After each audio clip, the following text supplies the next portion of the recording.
되게 외롭게 학교를 다니는 것 같아요. 답답함? 그리고 좀 소외감이 들었던 것 같습니다. 미래에 대한 불안감이 예전에 비해서 좀 더 커졌어요. 중대본에서는 4월 18일 다음 주 월요일부터 사회적 거리두기를 해제하기로 결정하였습니다.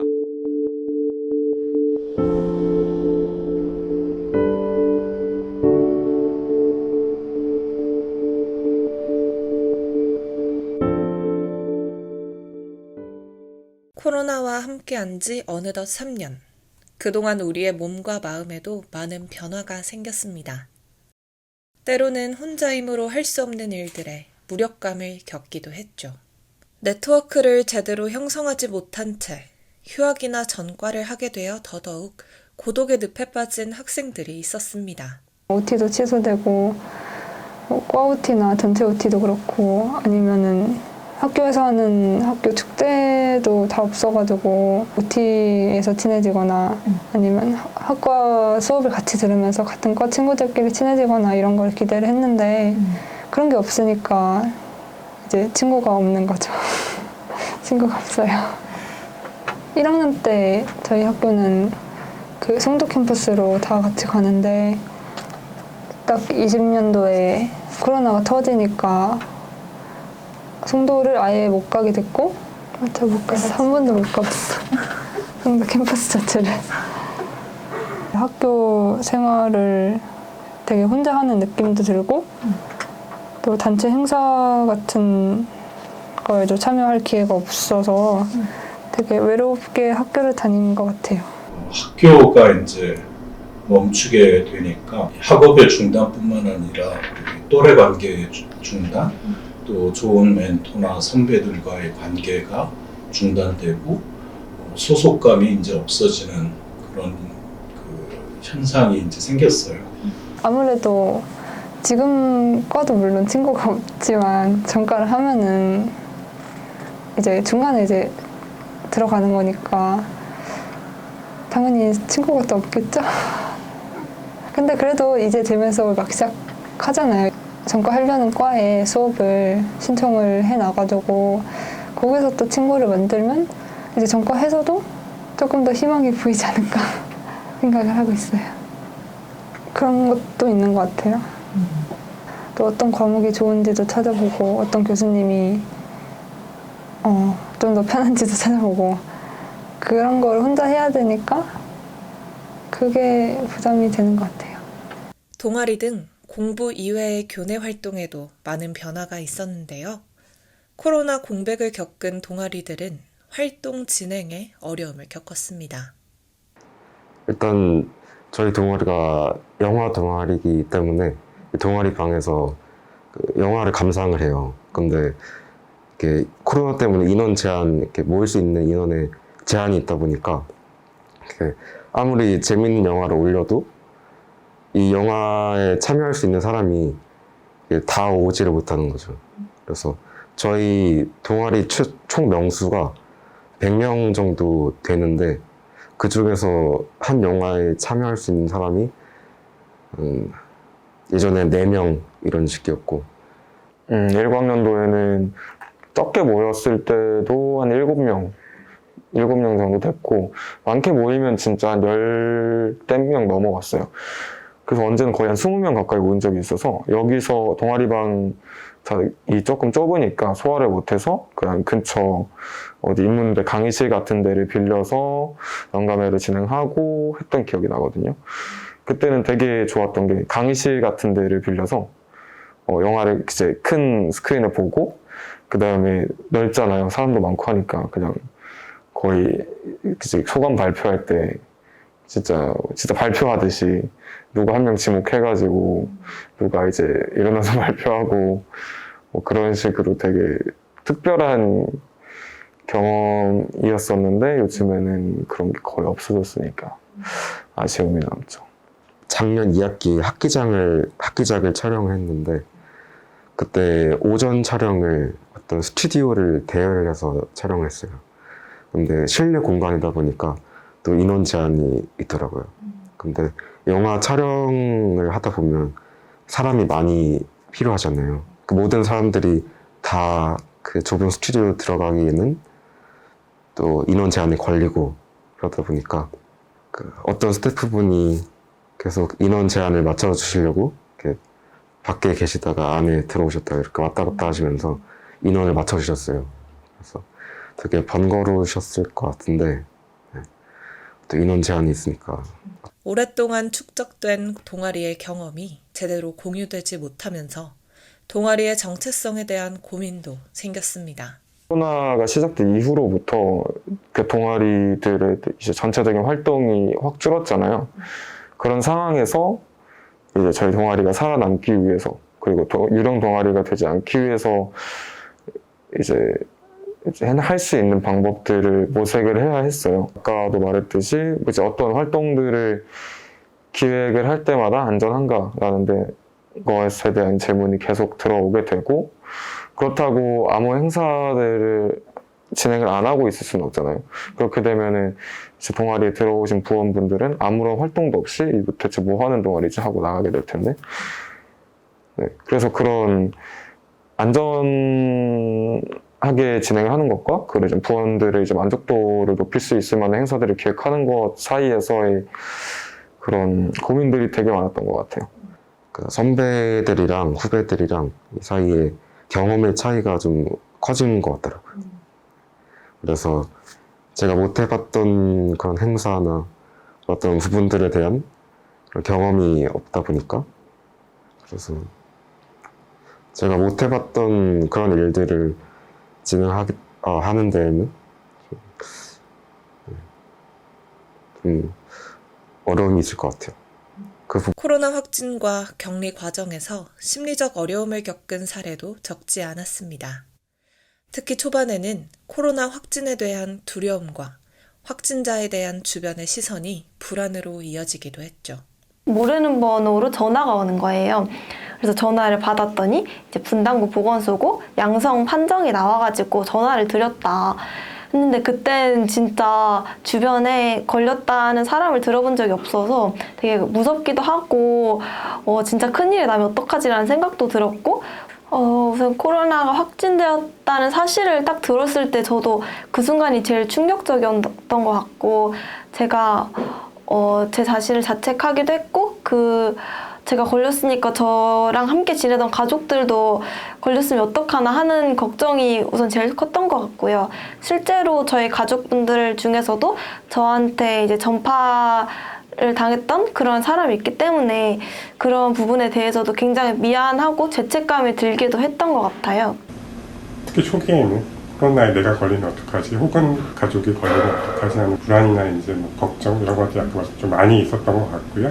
실제로 가족분들이 코로나로 투병하시거나 혹은 뭐 사망하시거나 하는 경우도 있었고, 그런 경우에 이제 일종의 PTSD 같은 정신질환 같은 것 때문에 힘들어서 오시는 경우들도 있었고, 코로나 이후로 최근까지 이제 외국인 학생 진료가 이전에 비해서 굉장히 많이 늘었어요. 아무래도 이제 외국에서는 코로나가 훨씬 더 창궐하고 있고, 실제로 코로나 격리가 되거나 이제 뭐 확진자가 되는 경우에, 지금은 그렇지 않지만 예전에는 얼마 전까지만 해도 치료센터에 격리가 되거나 하는 경우도 있었으니까, 그럴 때 아무래도 뭐 불안이나 여러 가지 이제 정신 증상들이 생길 수 있고. 핸드폰이라든지 태블릿 같은 걸 들고 갈 수 있기 때문에 연락을 사실 하고 싶으면 언제든지 할 수 있는 그런 상황이긴 했어요. 근데 이제 제가 먼저 연락을 하는 게 좀 조심스럽기도 했고, 연락을 좀 소홀히 한 것도 있는 것 같아요. 예를 들어서 뭐 다음 주에 보기로 했다라는 친구가 있는데 이제 약속을 불가피하게 취소를 해야 된다거나, 아니면은 누군가 친구가 막 언제 만나자 이런 식으로 하는데 제가 그거를 거절해야 했던 것에 대해서 어려움도 있었고, 그리고 사실 이거를 사실대로 말하기가 좀 불편한 경우가 많아서 정말 가까운 사이 아니면은 그냥 사정이 있어 미안해 이런 식으로 둘러댔는데, 그게 좀 이유 없이 회피를 하는 것처럼 보일까 봐 걱정도 됐던 것 같습니다. 이제 코로나에 확진되었다는 사실만으로도 되게 서럽고 실제로 몸도 아프고 그리고 생활치료센터 안에 있는 게 답답하기도 하고 그런 상황에서 SNS라든지 그런 걸 보면은 친구들은 이제 놀러 다니고 하는데 저는 그 사이에 끼지 못하고 여기 안에 혼자서 이제 방 안에서 생활을 하고 연락도 잘 못하고 그런다는 사실이 되게 답답하고 포모라고 들어보셨는지 모르겠어요. 그러니까 fear of missing out. 버려짐에 대한 두려움, 공포거든요. 내 친구들 무리해서 내가 이 SNS에 참여하지 않음으로 인해서 내가 버려지는 것. 그 버려지는 것에 대한 두려움 때문에 강박적으로 그 SNS에 자기의 소식을 올리고 그 올림으로 인해서 네트워크를 유지하려고 하는 그런 현상이 사실은 20대에는 부모 세대보다 훨씬 더 강하거든요. 또한 코로나 완치 이후에도 심리적 어려움을 경험해 상담소를 찾은 학생들도 있었습니다. 일단 학업적으로 그게 되게 많이 드러났었는데 수업을 일단 안 들었어요. 근데 이게 들어가서 집중을 안 한 것도 있었는데 줌 링크 누르기가 너무 싫어서 그냥 누워 있었던 날들이 되게 많았고 그리고 과제 같은 경우도 뭐 하루 이틀은 되게 기본이고 일주일씩 안 내고 그런 적도 몇 번 있었고 지금까지 안 낸 과제도 하나 남아 있었던 것 같고요. 그리고 과제 시작 자체도 뭔가 그 전에는 한 일주일 정도 전에 시작해가지고 즐겁게 하려고 노력을 했다면 그 내야 되는 날 뭐 3시간 전에 시작을 한다든가 그러면 당연히 이제 레이트가 될 수밖에 없는 그런 상황이었고 시험 같은 경우도 그러니까 시험이 아침에 있다고 하면 그 전날 밤이나 새벽에 공부를 시작한다던가 그래서 정말 난이도가 쉬웠을 때도 제가 평균에서 뭐 10점씩 떨어진다던가 그런 결과를 받았었던 적이 많은 것 같고 취미생활도 약간 예전에는 좀 생산적인 걸 좋아했다고 하면 뭐 등산을 간다던가 아니면 책을 읽는다던가 그런 걸 제가 되게 좋아했는데 그 다음부터는 그 릴스라고 해서 그 되게 휙휙 지나가는 15초짜리 있잖아요. 그런 것들을 그냥 누워서 아무 생각 없이 보고 있는데 거기에도 제대로 집중을 못하고 불안해하고 그런 게 많았었고 나중에는 그것도 보기 어려워서 그냥 계속 잤었던 것 같아요. 코로나 바이러스 자체가 뇌에 일정 부분 영향을 줄 수 있다. 그래서 실제로는 이제 가장 대표적인 거는 집중력 같은 인지 기능이 떨어지는 브레인 포그라고 많이 부르는데 내가 이렇게 뭔가 이렇게 맑지가 않은 거죠. 생각하기 맑지가 않고 집중하기가 어렵고 그런 것들이 가장 두드러지는 증상이고요. 근데 그 밖에는 이제 그러니까 감정적인 문제, 내 어떤 컨트롤 기능이 떨어지면서 우울이나 감정 조절이 잘 안 된다거나 불안 같은 게 컨트롤이 안 되거나 이런 것들도 사실은 정신과적인 입장에서는 코로나 후유증으로 많이 얘기가 되는 것들이고 코로나는 대학생들의 몸과 마음에 많은 멍과 상처를 남겼습니다. 두려움, 고독감, 답답함, 불안 등 코로나가 심은 우울의 씨앗의 종류는 무척이나 다양했고 이들은 코로나와 함께 지낸 시간 동안 계속해서 그 몸집을 불려나갔습니다. 국민 정신건강 실태조사라는 게 있어서 최근에 이제 이 코로나 이후에 3개월에 한 번씩 그 불안장애라도 불안의 정도, 우울의 정도, 자살 사고 이런 것들을 평가하는 그런 국가 조사가 있고 거기에서 보면은 20대 젊은 층에서 다른 성인들에 비해서 전체 학생들의 또래에서 위험군에 속하는 경우가 한 4분의 1 정도. 그러니까 좀 비중은 좀 높은 것 같습니다. 3년째 비대면 수업이 이뤄지면서 학생들은 주위에서 어려움을 공유할 수 있는 존재를 쉽게 찾지 못하고 있습니다. 그러다가 자신을 지나치게 소진시키고 번아웃 증후군에 빠지기도 합니다. 의욕과 집중력을 잃고 학업 부진을 경험하면서 악순환은 계속됩니다. 그 당시에는 제가 그렇게 집중을 못하고 이랬던 것들이 그냥 내가 쉬고 싶었는데 쉬지 못해서 그 약간 핑계를 대는 거다라고 생각을 했었는데 지금 생각해보면 그게 맞지 않을까 싶어요. 왜냐면은 번아웃이 온 적이 뭐 지금이 이렇게 심하게 온 적은 그때가 처음이었지만 그 전에도 없었던 건 아닌데, 그러니까 하기 싫다는 의지도 있었지만 그래도 하자 이러고 앉았을 때도 전에 비해서 집중을 많이 못하고 읽는데 되게 어렵고 이런 게 많았었던 것 같아서. 특히 이제 우울증이 있을 때 많이 말씀하시는 게 옛날 거는 잘 기억하는데 지금 내가 읽고 있는 책이나 읽고 있는 뭐 논문이나 이런 것들이 이렇게 앞으로 잘 못 나가는 거죠. 계속 나가면서 까먹고 하면서 그게 돌아가고 그런 것들은 이제 우울증의 주요한 증상이고, 그래서 그런 것들이 회복이 되려면 우울증이 치료가 잘 돼야 회복이 되는 거고요. 특히 이제 코로나19 때문에 영향 많이 받는 게 이제 비대면 수업이 계속 길어지면서 집중을 하기가 어렵다. 근데 이제 여기는 학교니까 특히 이제 가장 진료실까지 좀 어려운 걸음을 해서 찾아오는 가장 큰 이유는 이제 아무래도 학습 능력이 저하되는 게 가장 큰 문제라고 느끼는 경우가 많겠죠. 보통은 이제 우울한 거나 이런 걸 좀 참고 있다가 학습 능력이 떨어지면 이제 병원에 오는 거죠. 학생들은 현재 집중해야 할 학업의 문제와 더불어 졸업을 생각해야 하고 더 나아가 미래를 계획해야 합니다. 그런데 그 준비 과정에 코로나가 끼어들면서 많은 제약이 생겼습니다.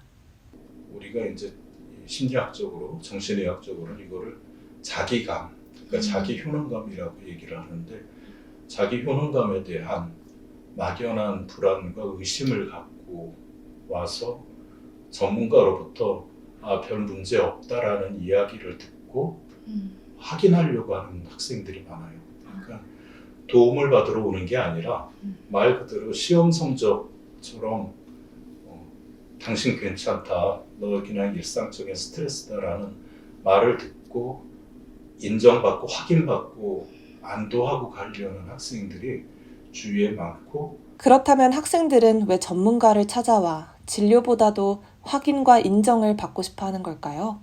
그동안은 나와 함께 해줄 사람을 찾는 것이 어렵지 않았기에 일상적 수준의 우울과 불안은 견뎌낼 수 있었습니다.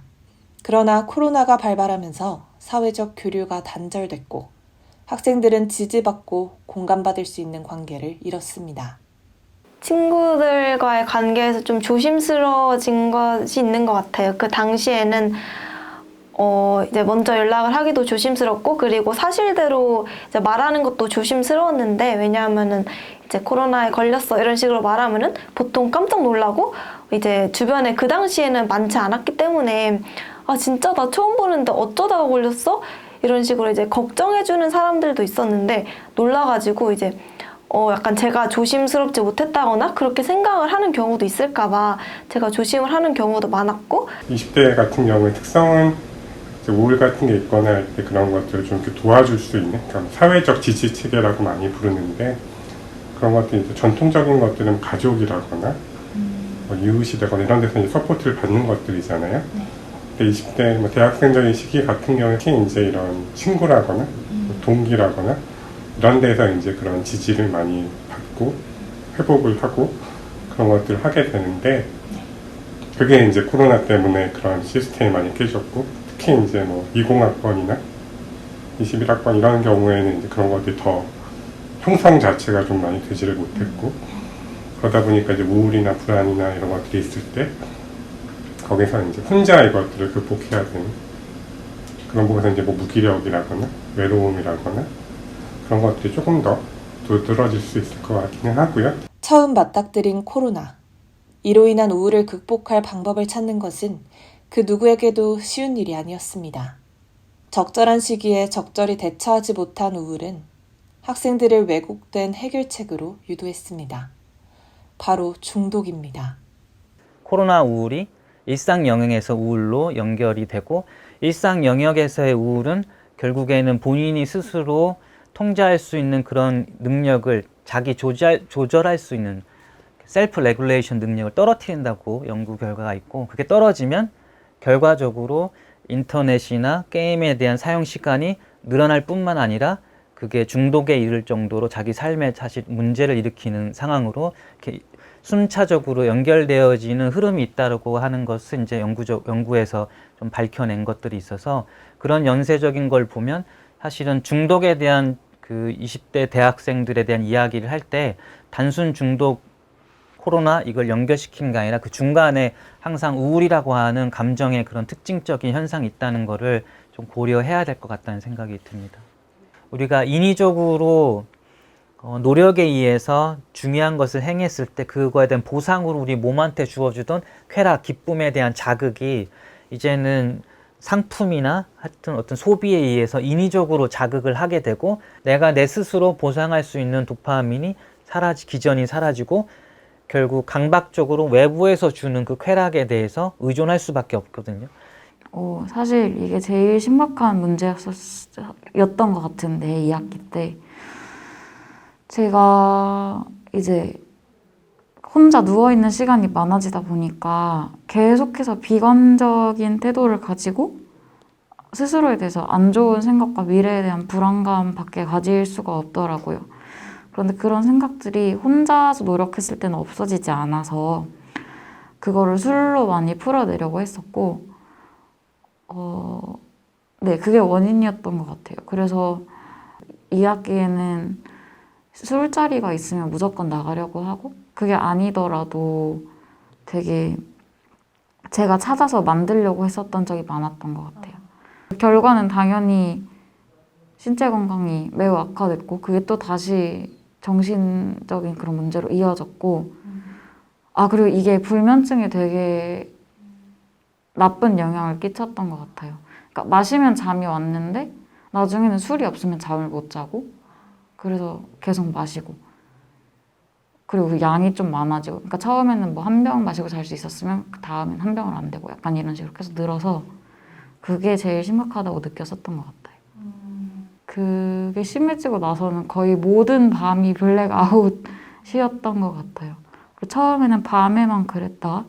나중에는 되게 술을 먹는 기간 동안의 기억들이 엄청 블러 처리돼서 뿌옇게 남은 느낌? 그 기간만 되게 뿌옇고 제가 그때 무슨 생각을 했는지는 물론이고 무슨 행동을 했는지도 기억을 안 날 때가 많아서 그게 되게 아직도 되게 위험한 상황이었구나라고 많이 느끼고 있는 것 같아요.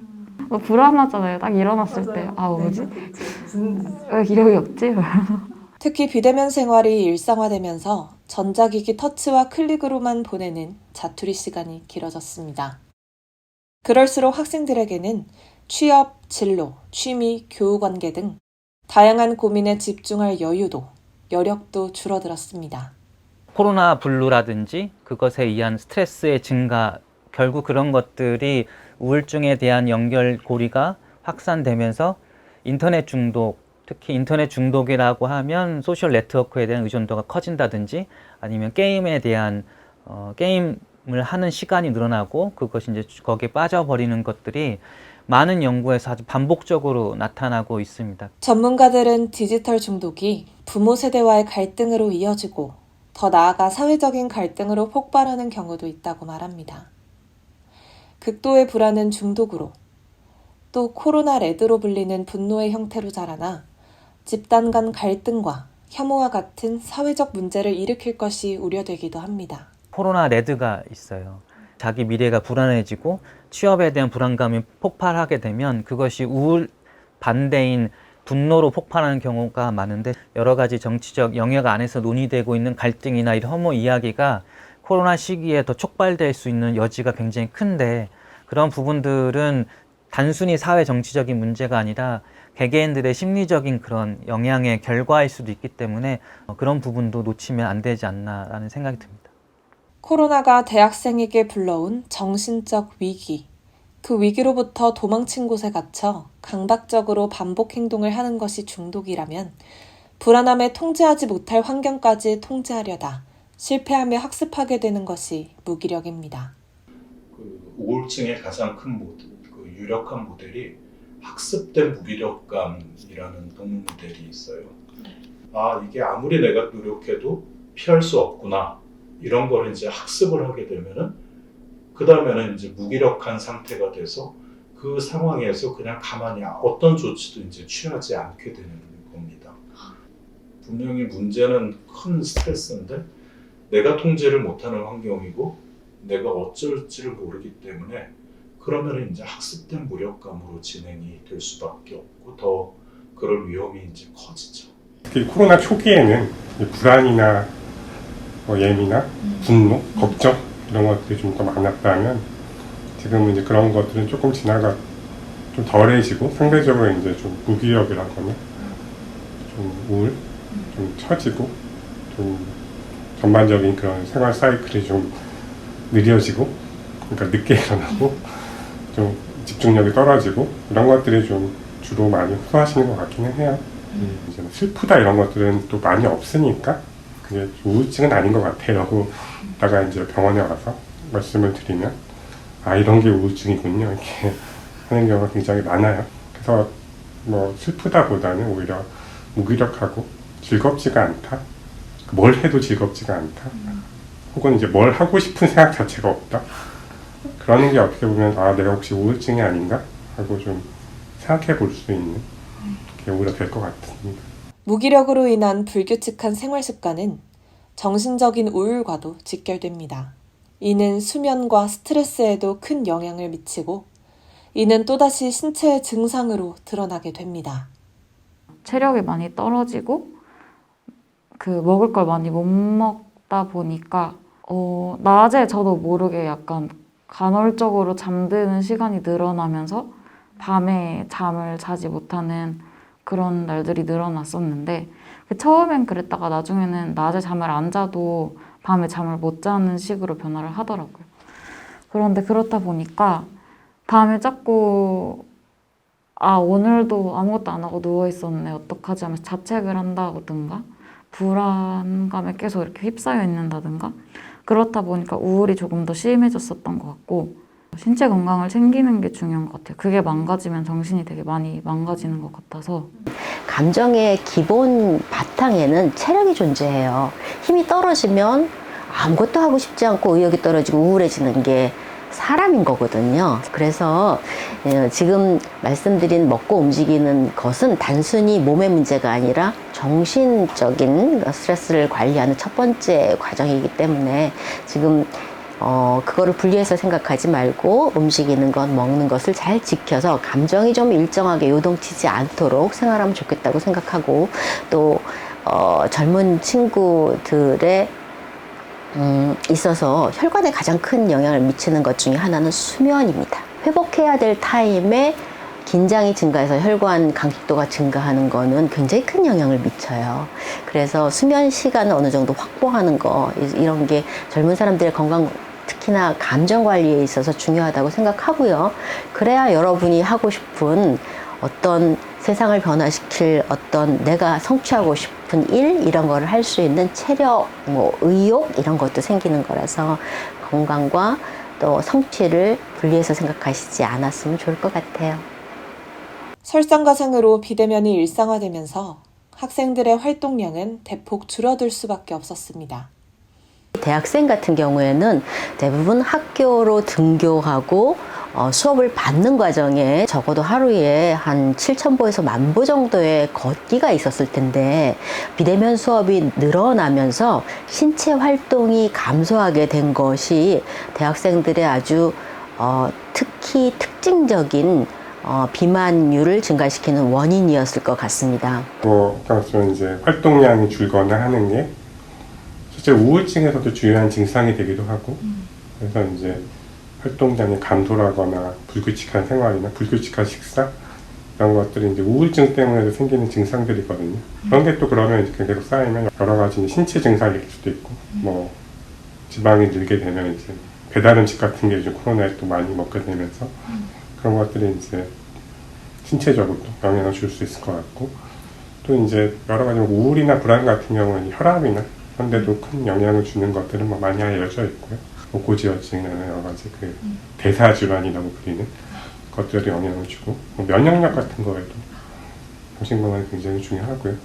개인적으로 사실은 가장 젊은 연령군에 있어서 운동만큼이나 식사에서 중요한 요인은 식사를 제때 하는 거예요.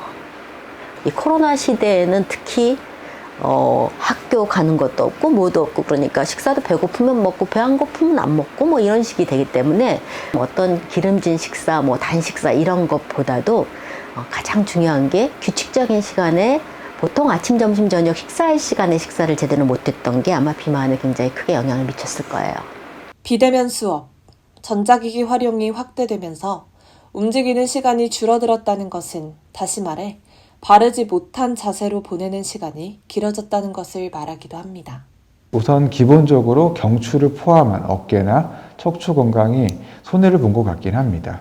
여러 가지 이유로 보면은 첫 번째는 자세를 볼 수 있어요.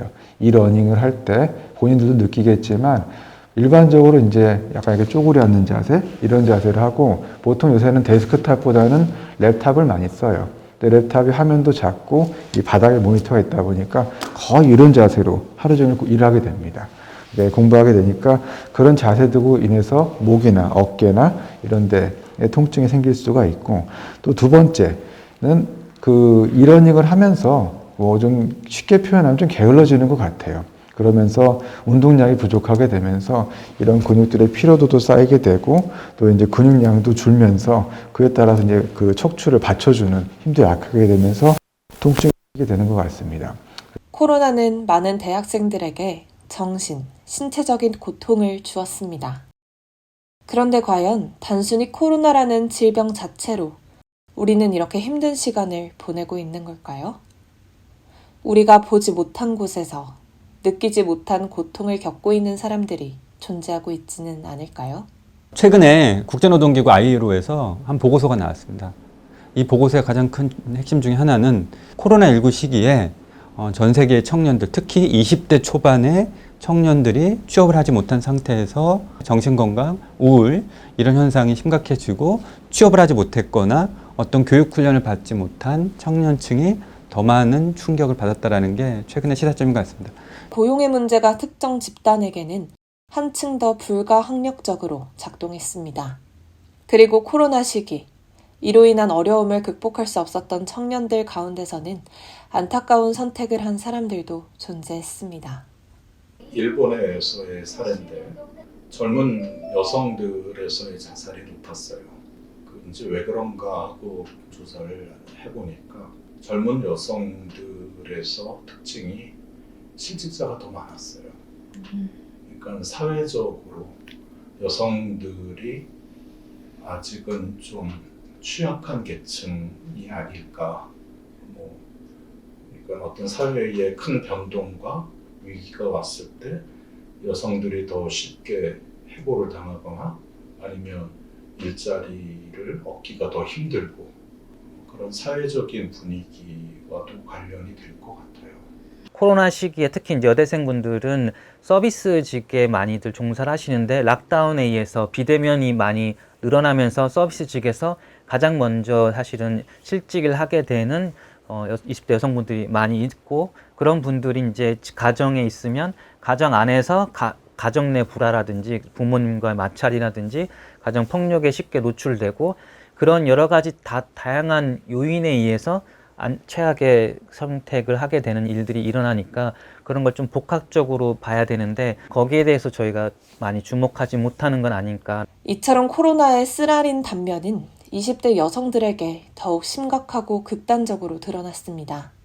이는 곧 코로나가 사회적 약자들에게 더 가혹한 불평등한 재난이자 넘을 수 없을 만큼 높은 벽이라는 것을 뜻합니다. 그 중에서는 코로나 이후 가정폭력에 노출되는 아동 청소년들도 있습니다. 성숙하지 않은 부모님, 어른하고 같이 있는 같이 생활하는 고립된 가정들이 문제가 되죠. 어른들은 술을 마실 수도 있고 그 술을 먹고 자녀들한테 언어적이거나 신체적인 폭력을 더 자주 할 수 있게 되고요. 그리고 이제 어른들 사이에서 그런 스트레스로 인해서 우울증이 생겼고 어떤 병리적인 문제가 있으면 그거를 행동으로 나타났을 때 가장 약한 어린아이들한테, 여성들한테 이제 학대의 형태로 나타나요. 어린아이들은 18살 때까지는 신경 가소성이라고 해서 가장 효율적인 방식으로 에너지를 덜 쓰면서 정보 전달을 가장 빠르게 할 수 있게 이 신경세포와 신경세포의 연결이 막 활성화가 되는 시기인데, 그 시기에 스트레스를 많이 받으면 스트레스 호르몬으로 인해서 그 신경 가소성이 방해를 받습니다. 그러면 건강하게 뇌가 발달할 수 있는 기회를 박탈이 돼요. 보통 경계성 인격장애의 위험도 크고 자살이나 공격적인 행동, 충동 조절이 안 되는 그런 위험이 보통은 높은데, 강제적으로 사회적인 폐쇄가 되면서 강제로 이제 그런 인위적 환경이 더 만들어질 수가 있죠. 그게 인터넷이든 게임 중독이든, 그리고 코로나와 같은 특정한 팬데믹 시기가 그런 상황을 초래했다 한들, 중독과 관련된 건 아주 오래전부터 사회 경제적 지위하고 성별의 특히 연령 이런 것들과 직결되어 있는 것들이 굉장히 많습니다. 특히 이제 여성분들이 인터넷 게임에 좀 더 취약해진 그런 결과에 대한 보고들이 꽤 많이 있습니다. 왜냐하면 남성보다 지지할 수 있는 주변의 사회적 네트워크가 부족한 경우들이 좀 더 많은 것 같고, 1인 가구들도 여성분들이 훨씬 더 20, 30대가 많은 것 같고, 그런 경우에 SNS나 인터넷 게임에 의지하는 경우들이 좀 더 많은 것 같은 그런 결과에 의해서 인터넷 중독률이 여성한테 좀 더 높다라고 나온 게 있고, 사회 경제적 지위에 관련된, 특히 경제 생활을 하고 있냐 아니냐도 인터넷 중독과 연결되어 있고, 그리고 경제 생활을 하고 있는데도 경제적 능력의 수준이, 월급이 더 높냐 낮냐에 따라서도 인터넷 중독과 연결되어 있는 수준의 차이가 분명하게 보이고 있습니다. 뭐 술이든 흡연이든 안 좋은 불법 마약이든 어떠한 것이든 물질 중독과 관련된 경우에 있어서는 훨씬 더 극명하게 드러납니다. 자기가 갖고 있는 자원이 술과 담배가 아니라 더 다른 긍정적인 스트레스 해소 도구에 접근할 수 있는 경제적인 여건이 되거나, 그거를 제한해 줄 수 있는 주변의 네트워크, 특히 중요한 건 부모님들, 가족들, 특히 부모님들의 경제적 수준하고 교육 수준이 굉장히 중요한 영향을 준다고 합니다. 결국 성별은 여성이, 학력은 낮으면 낮을수록 경제적 지위로는 무직이거나 소득이 낮고 고용 상태가 불안정할수록 코로나로 인한 위험은 심화되었습니다. 우리가 코로나 시기가 오기 전에 가장 큰 문제, 사회적 문제의 키워드는 혐오였어요.